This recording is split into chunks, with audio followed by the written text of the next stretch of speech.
फैलाएंगे जो भी नहीं है। आप और हम करते क्या है, सही उपनिषद में चले तब ना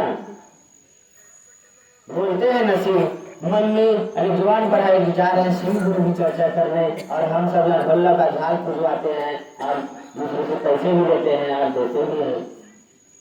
आपको साहब ने क्या बोले, गुरु चर्चा कीजिए, करवाइए नहीं। आपको जब चर्चा करना है तो आप शिव का शिष्य बन जाइए, लोगों से दूसरों से बात कीजिए, वही है चर्चा।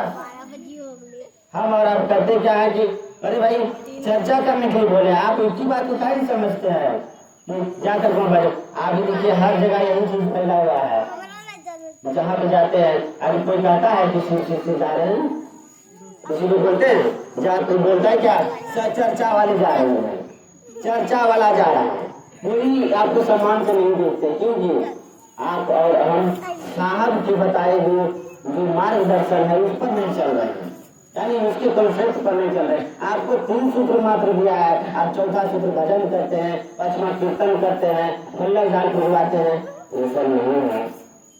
ठीक है, भजन करना है तो देखिए 1 घंटा भजन में बातें हो गई थी, अगर सबको नींद आने लगा तो चलो एक आधा भजन, वो भी गुरु स्वरूप का, जिसमें कि जिस भजन में की गुरु की बातें रहे, गुरु की बात सामने आई, उसको सुन करके किसी के मन में ये हुए कि इच्छा करे कि हमको शिव यानी हमको गुरु बनाना सीखते, वैसा भजन दीजिए बताइए। और हम और आप करते क्या है कि भजन और कीर्तन में बढ़ा करके मनोरंजन में चले जाते हैं। भजन क्या है, मनोरंजन है। तो आपको और हमको साहब ने 3 सूत्र जो दिया है, 3 सूत्र में क्या बोले हैं, पहला सूत्र दया मांगो।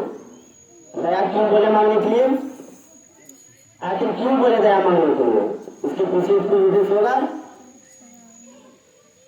दया हमको इसलिए मांगने के लिए बोले, पहले उस गुरु से रिश्ता बनाओ जो महागुरु है, महादेव है, गुरुओं के गुरु महादेव, गुरुओं के गुरु महागुरु, ईश्वरों के ईश्वर महेश्वर, उनको हम अपना गुरु बनाने के लिए प्रतिज्ञा लिए हैं और उस पर चलने के लिए कोशिश कर रहे हैं और हम सब थोड़ा सा राह भटक जाते हैं, मन को भटका देते हैं।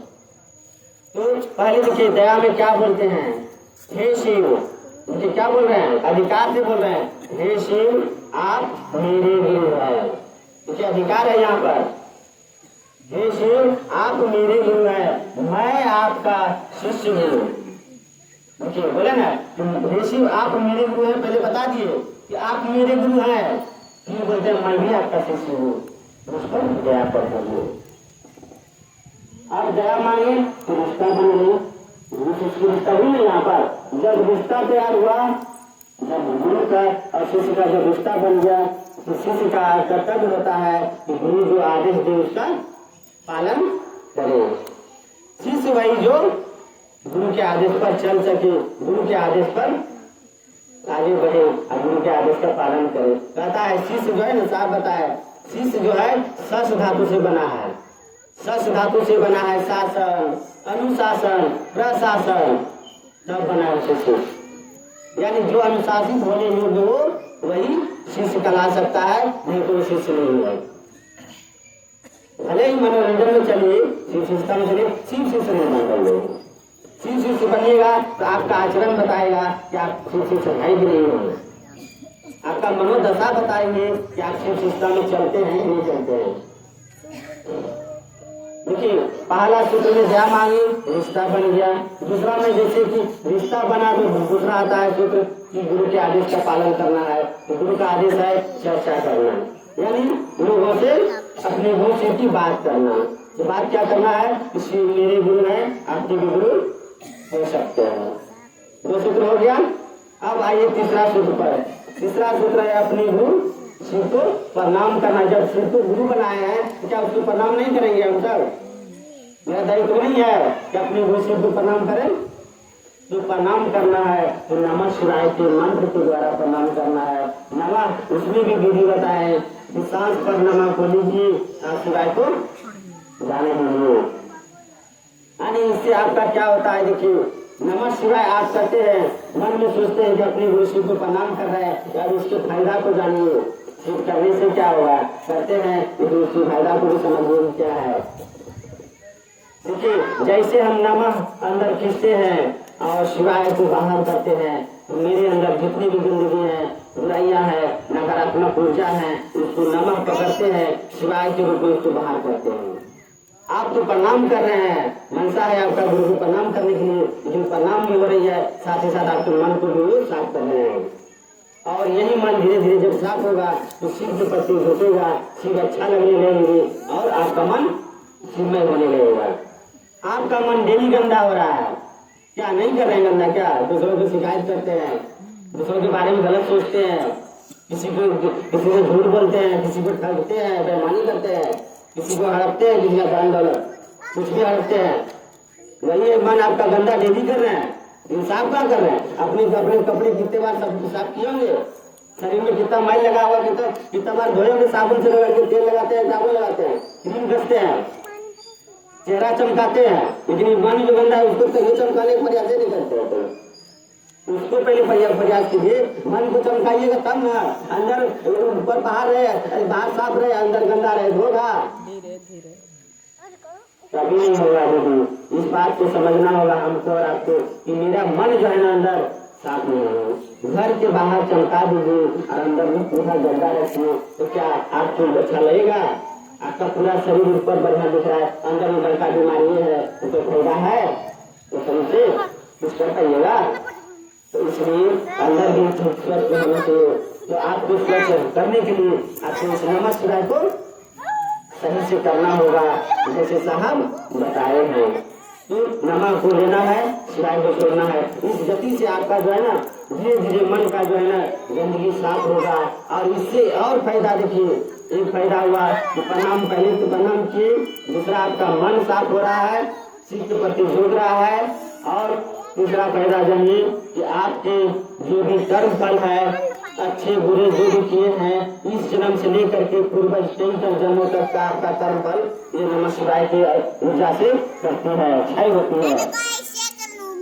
कर्म फल जो कि आपके जीवन में जो दुख लाते हैं ना, कष्ट जो लाते हैं, क्यों लाते हैं, क्यों होता है कष्ट? कर्म फलों के आधार पर होता है कष्ट। वही कर्म फल को दर्द करते हैं, यानी जला देते हैं। ये ऊर्जा नमः शिवाय की जो ऊर्जा होती है वो जला देते हैं। समझ रहे हैं ना दीदी? और हमको और आपको ये नमः शिवाय जो है ना जीवन मुक्त करते हैं, शिव की तरफ जाने के लिए मन के मन को झुकाते हैं, मन को प्रेरित करते हैं कि चलो शिव। अरे धरती में कुछ रखा नहीं है, यहाँ पर किसी का कुछ नहीं है, ये घर नहीं है मेरा, यहाँ कुछ दिन रहना है फिर सबको जाना है। जितना अमीर है गरीब है जो भी है, अच्छा बुरा सब है, सबको एक दिन जाने हैं। वहीं पर जहाँ से आए हैं वहाँ हम सबको एक दिन चलना ही है, क्योंकि यहाँ अपना घर नहीं है, किराए पे आए हैं, लेकिन दिन के लिए आए हैं, फिर तो सबको चले जाना है। उसी महादेव के बाद जिसने यहाँ पर भेजा है। और एक बात जान लीजिए, दूसरी बात, अगर ये भी आप नमः शिवाय सही से करते हैं, आपके ऊपर कितनों भी मंत्र कोई डायल है, कितना बड़ा वजह है, तो चला के दिखा दे, पावर है तो कभी नहीं चला सकेंगे उसको खुद वो जैसे ही चलाएगा ना, उसके ऊपर खुद उसका रिटर्न उसी को जाकर मुंह में थाप मारेगा। समझे ना? तो आपको नमः शिवाय करने से आपके घर की दिशा दशा सब सुधरने लगती है। आपको ग्रह संकट जो होता है ना, काल उसको बोलते हैं, उसको भी काटते हैं। समझे ना? इसके लिए समय नहीं है दीदी। देखिए जो भी अकाल मृत्यु जिसका भी होता है, ग्रह संकट जो भी होता है, तीन चीज के चलते होता है। तीन ग्रह जब तीन चीज जब एक जगह होता है ना, तब किसी के साथ कोई घटना घटित होता है।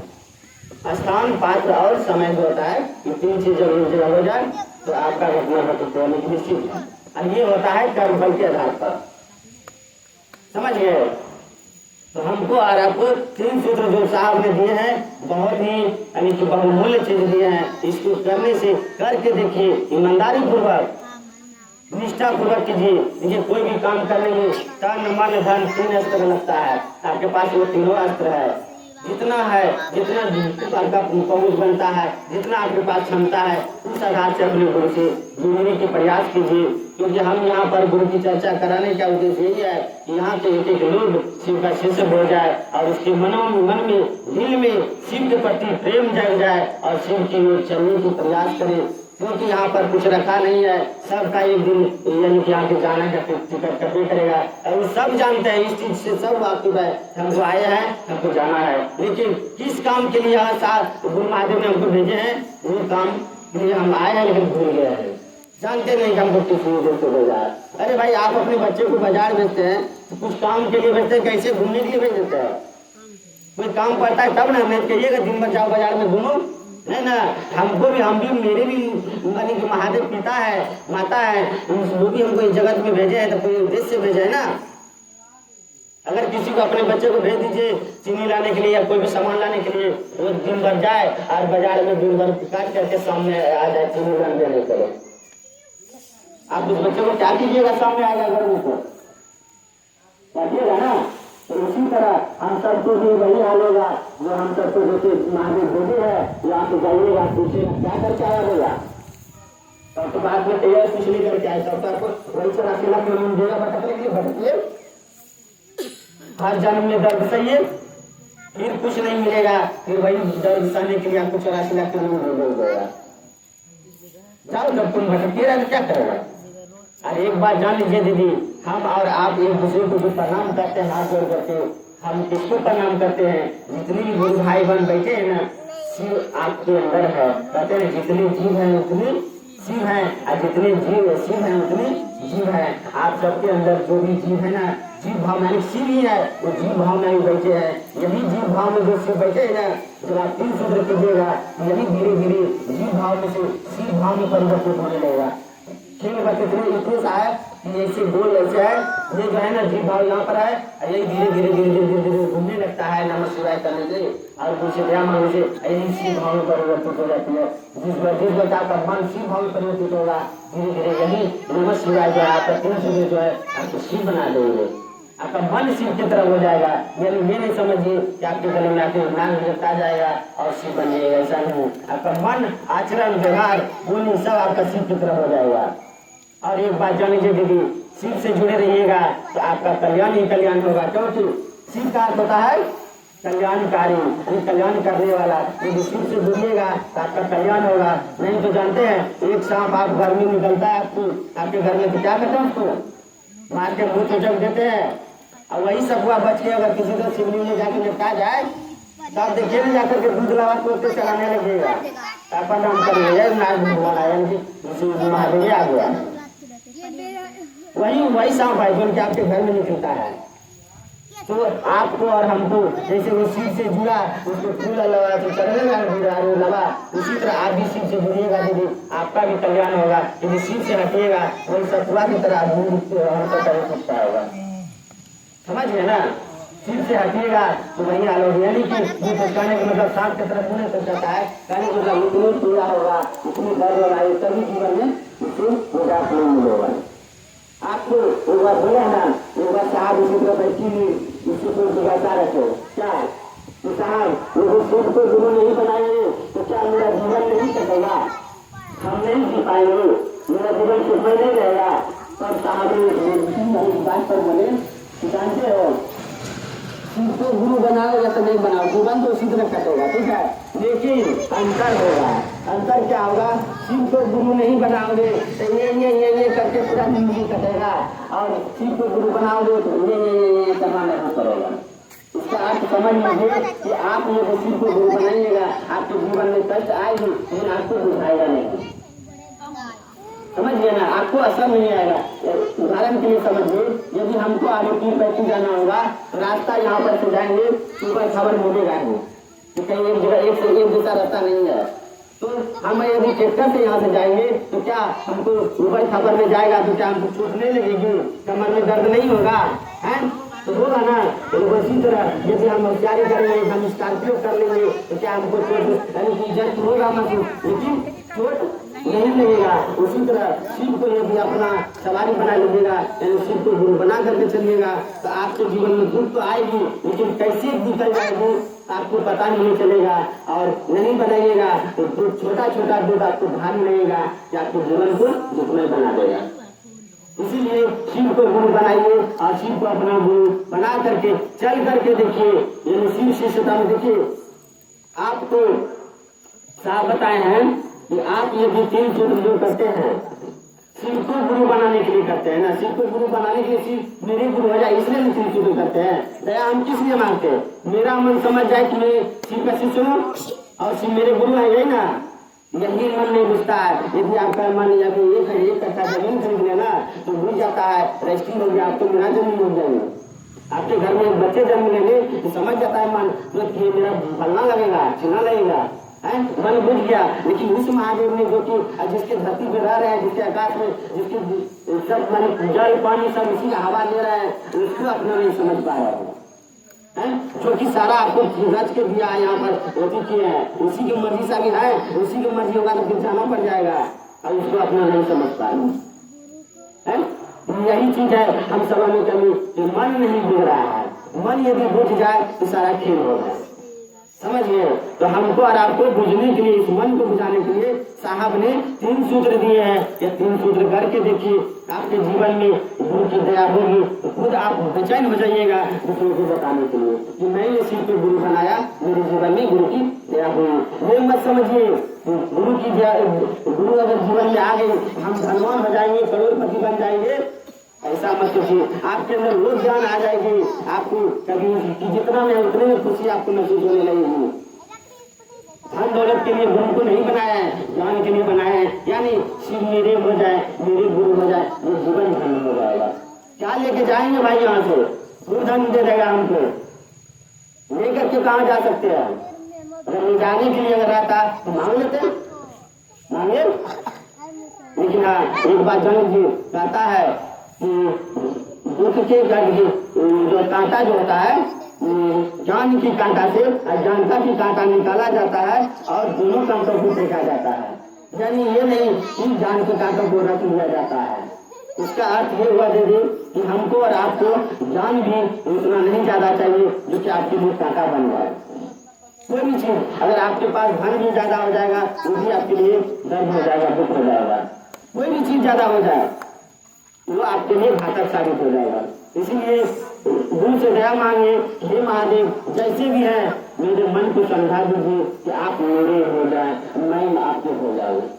इस जीवन में कुछ नहीं है दीदी, शिव को गुरु बना करके चल करके देखिए। और जब तक नहीं अपने मन से शिव को गुरु मानिएगा और गुरु से ज्ञान नहीं मिलेगा, आपको करना क्या? आप कहीं जाने के लिए आपको कहाँ कहीं करा जाने के लिए? आप घरे में रहिए ना, आप घर में जो भी काम करते हैं उस वक्त बोलिए मने मन हे महादेव आप मेरे गुरु है, मैं आपकी शिष्या हूँ, मुझ पर दया कर दीजिए। दया इतनी दया कीजिए कि मेरा मन बुझे कि आप मेरे हो। और वो तीनों दिन रहे और नमः शिवाय मेरा सांस पर चल रहा है। आपकी ऊर्जा उस ऊर्जा से रोटी में जो है ना, रोटी में भी ऊर्जा उपलब्ध हो जाएगी। वो रोटी जो खाएगा उसका भी मन शिव के प्रति झुकेगा, उसका भी मन करेगा कि उसको गुरु बनाए। करके देखिए दीदी जीवन धन हो जाएगी। मेरा उद्देश्य बस यही है कि यहाँ के लोग शिव का शिष्य हो जाए, क्योंकि यहाँ के देखते हैं जब भी आते हैं तो जाए पूर्व कीर्तन और भजन चलते रहता है। शिव चर्चा में खाली यही भजन होगा। आपको भजन करने के लिए साहब बोले हैं क्या? कहीं भजन है? अरे भाई आपका पेट कैसे भरता है? दाल भात सब्जी से क्या चटनी से पेट भर जाता है। वही भजन चटनी है दीदी, उसको बीच बीच में लाइए ना, आधा घंटा एक घंटा उससे बात हो गई, बीच में एक बार भजन दे दीजिए, भजन भी दीजिए तो गुरु स्वरूप का भजन दीजिए। ये नहीं कि 7 और ससुर वाला मत भजन दीजिए, अब्दुल पकड़वा वाला नहीं दीजिए। आप एक बात समझिए, एक बात तो थोड़ी सी बात है समझिए। पूजा यहाँ पर सब कोई दीदी भाई गुरु भाई बन करते हैं कि नहीं? कौन दीदी शायद पूजा नहीं करते होंगे? सब पूजा का वही है, मास्टर नहीं है। लेकिन इस बात को जान लीजिए, पूजा का उद्देश्य समझते हैं, पूजा का अर्थ समझते हैं। पूजा तो सब करते हैं, नहाते हैं एकदम पूरा बढ़िया से कपड़ा पहनते हैं, अगरबत्ती जला करके आज मंदिर जाते हैं या घरों में पूजा खूब 1 घंटा घंटी बजा बजा के अगरबत्ती जलाते हैं। मन में पूजा करते थे, पूजा का अर्थ समझते हैं क्या? पूजा का अर्थ होता है प्रेम। अब प्रेम का लक्षण क्या होता है? देना। प्रेम का लक्षण होता है देना लेना नहीं। और पूजा का होता है प्रेम। और आपके अंदर प्रेम है, आप जाते हैं मंदिर में पूजा करने के लिए, आपके अंदर में बहुत सारे मनसा रहती है, बहुत सारे आपको रहता है जरूरत हम महादेव से मांगेंगे। और क्या लेके जाते हैं पूजा करने के लिए? बेलपत्र लेके जाते हैं, जल लेकर के जाते हैं, और क्या कहता है बहुत सारा चीज है ना, हाँ बहुत सारा मिठाई उठाई सब जो भी लेके जाते हैं, आपका इच्छा जो भी है सब चीज लेकर के जाते हैं, जल बेलपत्र और मिठाई वगैरह सब जो लेके जाते हैं, धतूरा सब ले जाते हैं, जो भी ले जाता है। लेकिन आप क्या इसे सोच करके देखिए, क्या आपका जल है वो? क्या महादेव को जल की कमी हो गई है? उसी का जल है, उसी को जाके देते हैं। बेलपत्र उसी का है, उसी को जाके देते हैं। फूल किसका है? आप बनाए हैं। फूल उसी का तोड़ के उसी को जाके चलाते हैं। कहते हैं महादेव इतना बड़का भंडार लेके जाते हैं, हमको सब दे दीजिएगा।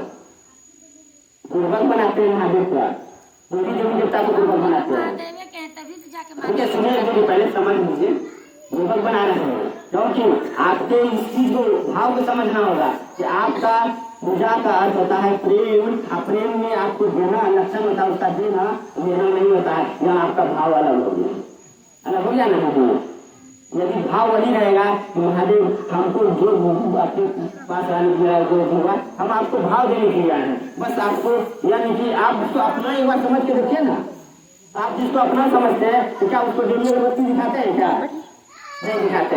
आप यहाँ समझिए दीदी कि यहाँ पर पूजा का समझे भाव यहाँ उल्टा हो रहा है। यहाँ शिव गुरु की चर्चा को समझिए। मैं यहाँ पर शिव गुरु की चर्चा इसलिए कर रहा हूँ कि आपके दिलों में मेरे गुरु शिव जग जाए और आपके दिलों में गुरु स्वरूप में जग जाए, बैठ जाए, आप भी शिव का शिष्य हो जाए, आपका भी जीवन सुखमय हो, आपका भी भला हो, यानी आप भी शिष्य से हो जाए।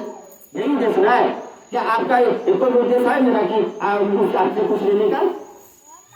ठीक है, आपके घर में बच्चे हैं, ठीक है, और बहुत ठंड है। प्रेम का लक्षण देखिए क्या होता है, बहुत ठंड है और आप भी छुटा रहे, वो भी छुटा रहा है। तो पहले एक चादर है आपके घर में, तो पहले बच्चे को आइएगा कि अपने खुद बढ़िएगा? किसको आइएगा? बच्चे को बढ़ाइएगा। ये आप नहीं, आपका प्रेम बोला, क्योंकि आपको बच्चे से प्रेम है। तो प्रेम का लक्षण होता है देना ना, देना हुआ देना। लेकिन यहाँ गुरु की भाव दिखे, यहाँ पर गुरु चर्चा में हम आपको देने आए हैं कि लेने आए हैं? देने ना है गुरु, देने आए ना। भाव यहाँ दिखे क्या है? देने का। और देखिए साहब बताए हैं शिव गुरु की चर्चा भी शिव की पूजा ही है, यानी ये हाई टेक्नोलॉजी का पूजा है। और आप शिव गुरु की जो पूजा करते हैं वो पूजा ही है। और उसमें यही फर्क है, वो आपका हाथ का पंखा है, ये ऐसे है। आप कैसे समझे? तो 15 साल यदि आप शिव की पूजा सही से किए हैं, नियम से किए हैं, पूरा जानकारी से किए हैं, और 1 महीना मेरे गुरु की चर्चा अगर सही से करनी है, उसका परिणाम 15 साल की पूजा से परिणाम से कहीं ज्यादा निकल जाए। करके तो देखिए, आजमा के देखिए, मेरे गुरु को आजमा के देखिए। बोले ना आज तक गुरु में स्कूल में ये नियम चला है कि गुरु जो है शिष्य को जांचता है, लेकिन आप शिष्य होकर के अपने गुरु को जांच लीजिए। इसके बाद आप 11 से करके देखिए, अगर आपके जीवन में अगर दया नहीं करती है, आपको नहीं समझ में आता है कि मेरे गुरु उस काम के लायक है, तब छोड़ दीजिए। आपसे कोई जमीन नहीं खाया है क्या? नहीं ना। बस शिव को गुरु बना करके देखिए दीदी। आप सबसे यही प्रार्थना है, यही निवेदन है, यही आप कहते हैं ना कि कहिएगा तो हम आप सबके पैर छू लेंगे।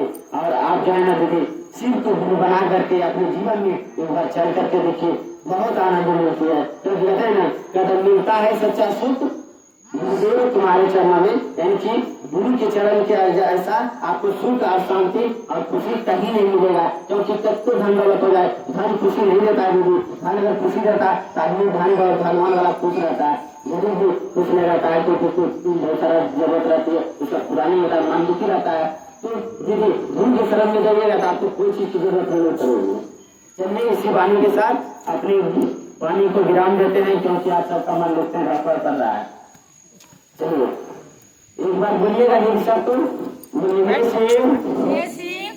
आप मेरे गुरु हैं, आप मेरे गुरु हैं, मैं आपकी शिष्या हूँ, मैं आपकी शिष्या हूँ, मुझ शिष्या पर दया कीजिए, उस शिष्या पे दया कीजिए। हे शिव, हे शिव, आप मेरे गुरु हैं, आप मेरे गुरु हैं, मैं आपकी शिष्या हूँ, मैं आपकी शिष्या हूँ, मुझ शिष्या पर दया कीजिए, उस शिष्या पे दया कीजिए। हे शिव, हे शिव, आप मेरे गुरु हैं, आप मेरे गुरु हैं, मैं आपकी शिष्या हूँ, मैं आपकी शिष्या हूँ, मुझ शिष्या पर दया कीजिए, उस शिष्या पे दया कीजिए। हे शिव, हे शिव, आप मेरे गुरु हैं, आप मेरे गुरु हैं, मैं आपकी आपका शिष्य हूँ, मैं आपका शिष्या हूँ, मुझ शिष्य पर दया कीजिए। शिष्य पर दया कीजिए। हे शिव, हे शिव, आप मेरे गुरु हैं, आप मेरे गुरु हैं, मैं आपका शिष्य हूँ, मैं आपका शिष्या हूँ, मुझ शिष्य पर दया कीजिए। शिष्य पर दया कीजिए। नमः शिवाय, नमः शिवाय, नमः शिवाय, नमः शिवाय, नमः शिवाय। नमः शिवाय।